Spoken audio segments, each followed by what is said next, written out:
இனிப்பு பூசணிக்காய் சாம்பார் ரெசிபி பார்க்கலாம். அதுக்கு ஒரு வடைச்சட்டியில் எண்ணெய், கொஞ்சமாக கடுகு, சீரகம், வெந்தயம் போட்டுட்டு சின்ன வெங்காயமும் கருவேப்பிலையும் போட்டு தாளிச்சிக்கலாம்.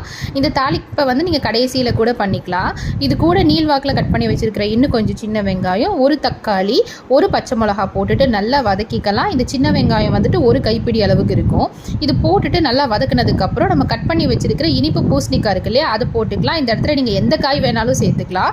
சேர்த்துட்டு நல்லா வதக்கிட்டு இது வேகிற அளவுக்கு தண்ணி ஊற்றிக்கலாம். இது கூட நான் 2 டேபிள் ஸ்பூன் அளவுக்கு வீட்டிலேயே அரைச்ச குழம்பு மிளகாய் தூளும் அதுக்கு தேவையான அளவுக்கு உப்பும் நான் போட்டிருக்கேன். ஸோ முன்னாடியே நான் என்ன பண்ணிட்டேன்னா பருப்பு வேக வச்சுட்டேன். 150 கிராம் துவரம் பருப்பு, அது கூட கொஞ்சமாக மஞ்சள் பொடி, அதுக்கப்புறம் சீரகம், வெந்தயம், கொஞ்சமாக வெள்ளைப்பூடு, ஒரு கைப்பிடி அளவுக்கு வெங்காயம், கொஞ்சமாக தக்காளி எல்லாம் போட்டு நல்லா வேக வச்சுக்கலாம். வேக வைக்கிறப்ப கொஞ்சமாக நல்லெண்ணெய் ஊற்றிக்கோங்க, சீக்கிரமாக வெந்துடும். இப்போது அந்த குக்கரில் இருக்கிற பருப்பு, தண்ணி எல்லாம் ஊற்றி இது நல்லா வெந்ததுக்கப்புறம் கொஞ்சமாக கொத்தமல்லி தூவி இறக்குனீங்கன்னா